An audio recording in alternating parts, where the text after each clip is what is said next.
Nice hair, Saul. This is good. Hi, my name is Pennie Carroll, owner-broker of PCA Real Estate, and with me today is my son, Loren Carroll. Hi.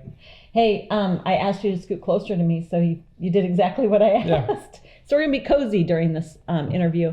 Loren, today, before we get into the market condition, I'd like to talk about a little bit about home renovation. You've got a good eye for that. Mm-hmm. And so as you're working with buyers and they're looking at potential maybe in some properties that aren't quite what they want, what are some things that they might want to consider that are maybe high ticket items? Foundation, mechanicals, roof. And then when we talk about the mechanicals, the foundation, and the roof, sometimes those funds can come from other, I would say that there's programs out there that might help people with some funds, like NFC. There's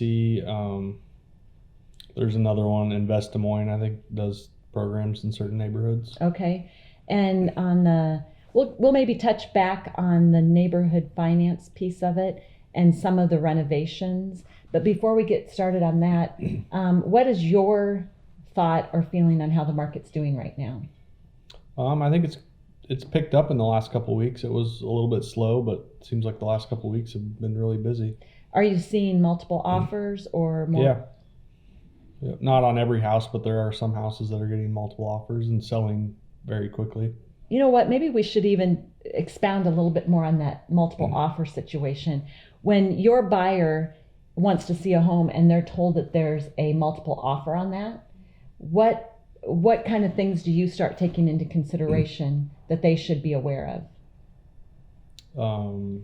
How you would prepare your offer? Oh, well, it's good to already start out before you even start looking at houses to be pre-approved and have a good solid pre-approval with a good lender. Yeah. So you'll make sure they're pre-approved because you want that pre-approval letter there. Mm-hmm. But with a multiple offer situation, what are some things that you might craft a little differently in presenting an offer to a seller? The closing date, Mm-hmm. putting more earnest money down. Yeah.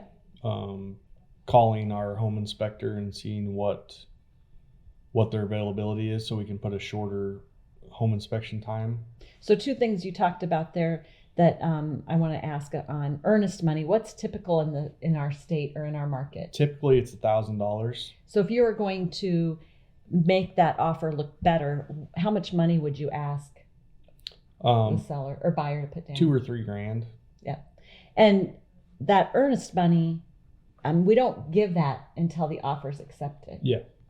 And then the reason that earnest money could be higher is it goes towards their down payment. They're not actually paying more. Yeah. The listing company will just hold that in their trust account, and then that'll just be like giving part of your down payment early. Right.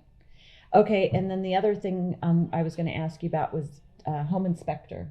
Mm-hmm. So a home inspector, typically how long do we like those to be? Most people are going to write that they're going to do 7 to 10 days for their home inspection time. But if we call the home inspector and he's like, oh, I've got an opening tomorrow or the next day, we can shorten that up a lot. And then it'll make your offer stand out compared to everybody else's.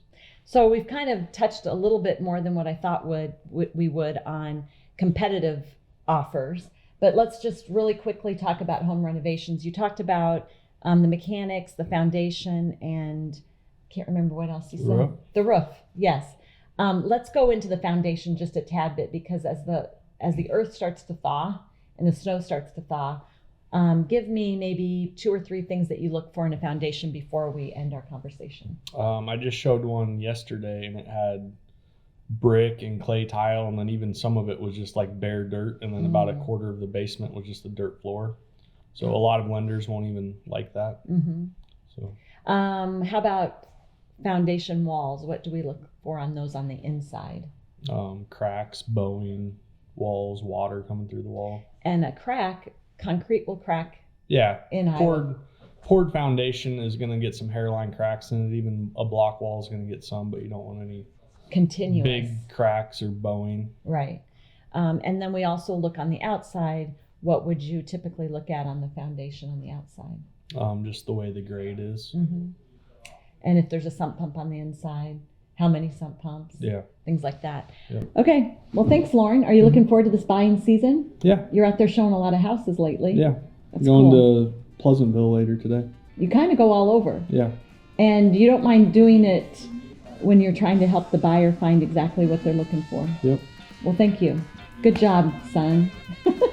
That's it for Penny Sense. Tune in next week.